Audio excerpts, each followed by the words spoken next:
On est bon? Bonsoir. Bonsoir. Bonsoir, merci à ceux qui restent pour nous écouter. Je suis avec Fabien Bardinet, le président fondateur de Balio, qui est une des dernières pépites tech introduites sur le marché d'Euronext à Paris.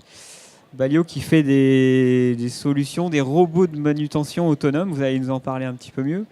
Vous avez été introduit en mai 2017. En juin 2017. Et je ne suis pas le fondateur, j'en suis le président, effectivement.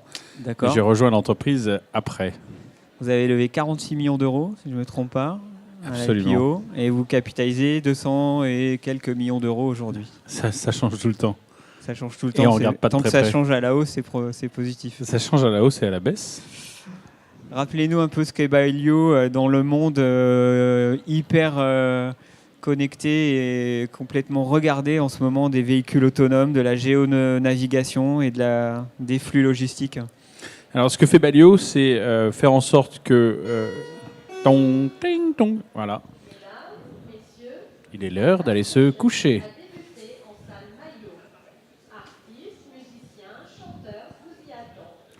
Et Je vais oui, y aller. les 3 dernières personnes qui écoutaient ce que j'ai à dire vont aller écouter les chanteurs. Et vous avez bien raison. Bon, alors pour ceux que ça intéresse, il n'y en a pas beaucoup. Je vais mettre ça sur le compte de l'heure et pas sur la nature de mon propos. Ce qu'on fait chez Balio, c'est qu'on prend des chariots de manutention et on met un conducteur robotisé.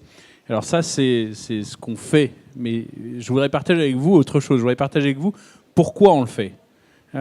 C'est quoi le sens de notre action? En fait, vous avez des industries qui, pour fonctionner, ont besoin de flux de marchandises. Et notre métier, c'est de rendre ces flux plus simples, moins chers et plus efficaces. Et comme on est français et que travailler, ça nous fatigue, on a pris des robots pour le faire à notre place. Et ça, c'est bien.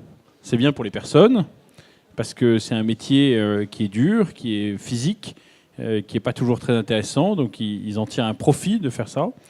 C'est bien pour les industriels, évidemment, parce qu'ils économisent de l'argent. Et c'est bien pour nos actionnaires, parce que comme nos clients sont contents, eh bien, ils nous payent et nous vous faisons gagner de l'argent, ce qui est notre vocation in fine.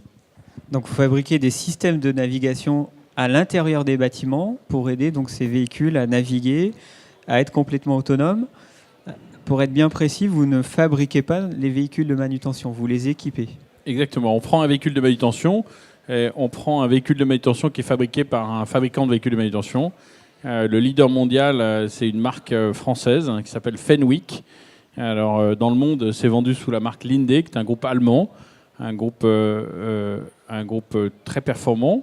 Et donc, on prend leur véhicule et on met notre système. Alors, notre système, c'est un robot autonome.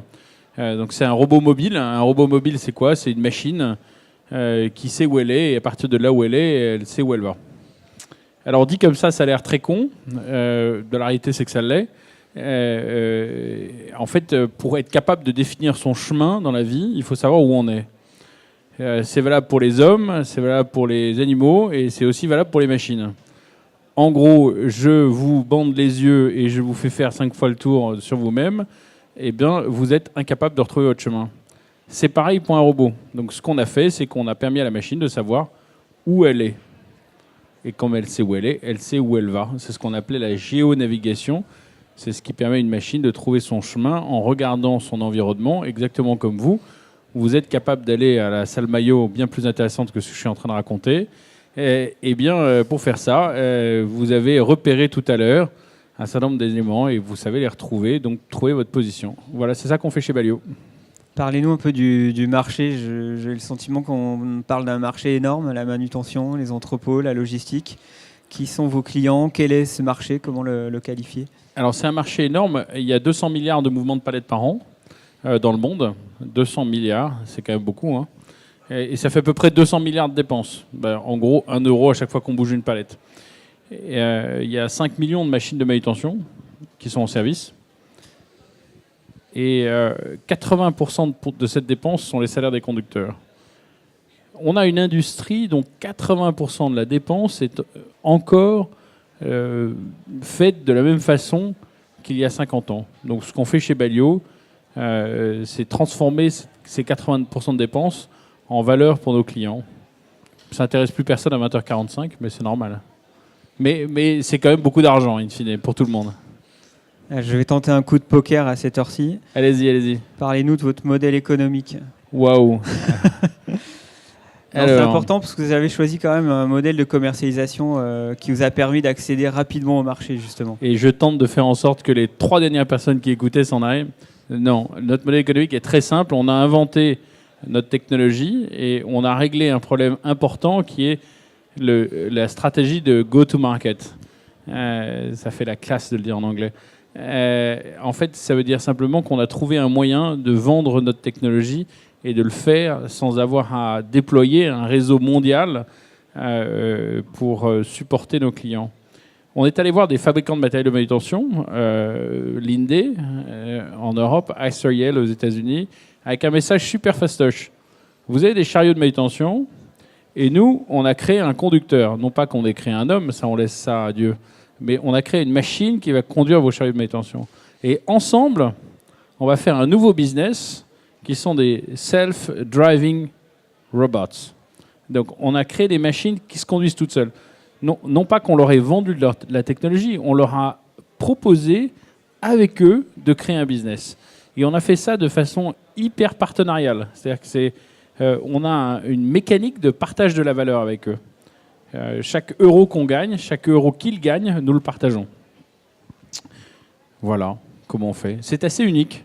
C'est très équilibré. C'est très en marche. Vous voyez, c'est très en même temps. C'est dans l'air du temps, quoi.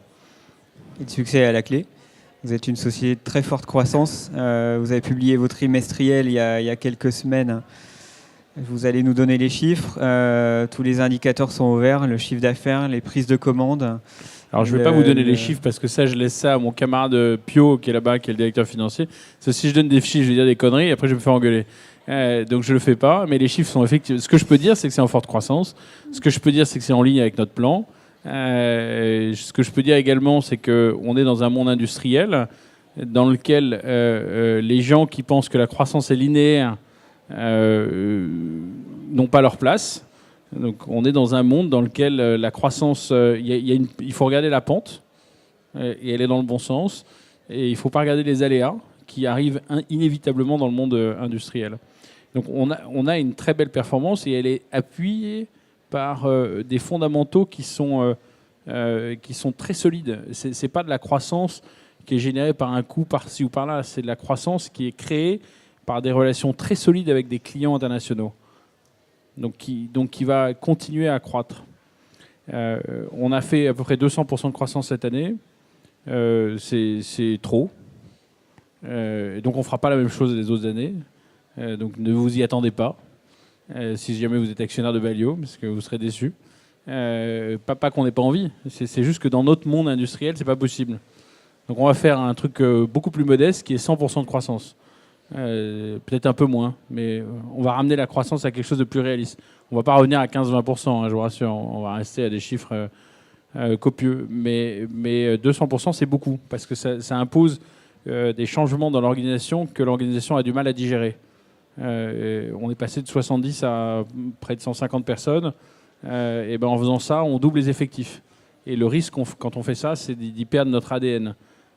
C'est d'y perdre ce qui fait que les gens sont heureux de travailler avec nous, ce qui fait que les gens sont heureux de partager avec nos clients, de partager entre eux. Voilà. Donc on ne veut pas perdre ça parce que c'est ça qui fait la valeur de l'entreprise. Et donc on a besoin de croître à une vitesse qui permet d'assimiler nos collaborateurs. Je vais quand même avancer un chiffre parce que je l'ai lu. Allez-y. Et votre directeur financier ne m'en voudra pas. C'est que vous avez confirmé le 15 millions d'euros de chiffre d'affaires à la fin de l'année qui avait été avancé à l'IPO. On a dit ça. Bon, ben, si Stan dit qu'on l'a dit, c'est qu'on a dû le dire. Pour donner quand même une idée du périmètre. Et ça nous ramène justement à l'IPO. Pourquoi l'introduction en bourse à ce moment ? 46 millions d'euros levés. À quoi vont servir les fonds ? Partir en vacances. Non, ça j'ai pas le droit de le dire. Acheter une nouvelle voiture. Non, ça non plus.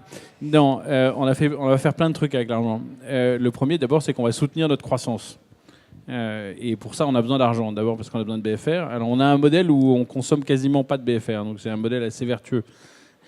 Mais enfin, on en a quand même un peu, donc il faut un peu d'argent pour ça. D'abord, on perd de l'argent encore, hein, et on ne cherche pas à en gagner à court terme. Donc là aussi, si vous attendez à ce qu'on verse des dividendes l'année prochaine, vous allez être déçus, ça ne va pas arriver. Parce qu'on soutient notre croissance et que ce qu'on va chercher, c'est la top line, c'est une croissance forte de la top line, supérieure très très supérieure à ce que le marché apporte. Donc on utilise ces fonds pour ça. Et la troisième chose, c'est qu'il y a plein de sociétés sur ce marché qui n'ont pas fait les investissements que nous avons fait dans la technologie, mais qui ont des équipes, qui ont du savoir-faire, qui ont des clients, qui ont plein de choses, des présences locales. Et ces sociétés, on pense que si on arrive à trouver un bon fit entre les personnes, parce que c'est la clé, on peut éventuellement imaginer de les regrouper autour d'une communauté d'intérêt et donc créer une société plus grande. Donc on va utiliser une partie de l'argent pour faire ça. Voilà en gros ce qu'on veut faire. Donc croissance organique et croissance externe à la clé dans les prochaines années. Les deux, mon capitaine. L'IPO a été un vrai succès, en l'occurrence plus de 7 fois, environ 7 fois sursouscrite. Peut-être nous dire quels sont vos actionnaires, alors pas leur nom, mais le profil de vos actionnaires, pas mal d'actionnaires particuliers, je crois aussi, au moment de l'introduction en bourse. De mémoire, c'est à peu près 1000 actionnaires particuliers qui en bourse, Stan, c'est ça je le vois au fond là-bas. Oui, c'est ça, 1000. Environ 1000. Ça a été sursouscrit. J'ai été hyper surpris par les souscriptions des investisseurs particuliers. Parce que c'est la grande inconnue. C'est ça qui est marrant dans l'IPO, c'est que ça, on ne sait pas. On le sait juste au dernier moment. Donc ça a été une bonne surprise. En gros, on a 50% qui est entre les mains d'investisseurs financiers, des venture capitalistes, donc la BPI, C-Venture et Revolution Capital, qui sont les actionnaires historiques de la société, plus quelques autres qui ont été loqués à l'IPO. Et on a 25% entre les mains, 25% qui sont publics, donc de float. Il y a à peu près 10% entre les mains de nos grands partenaires industriels et le reste qui est entre les mains du management. Et je parle en fully diluted, donc en ayant actionné tous les instruments dilutifs. Essentiellement chez nous des stock options et des BSPCE. Et donc un cours de bourse qui est passé de 4 € à un peu plus de 7, si je ne me trompe pas, ouais. en moins de 6 mois. 4,11 à 7,40. Alors quand je dis ça à mes actionnaires historiques, ils disent qu'on n'a pas pricé suffisamment cher l'IPO. Et je leur réponds que non, du tout. Et on est très fiers d'avoir pricé l'IPO à ce prix-là.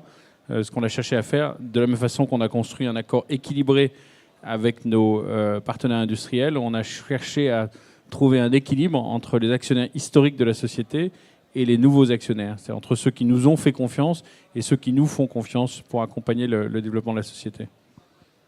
Je crois que c'est un bon moment de conclure sur cette phrase.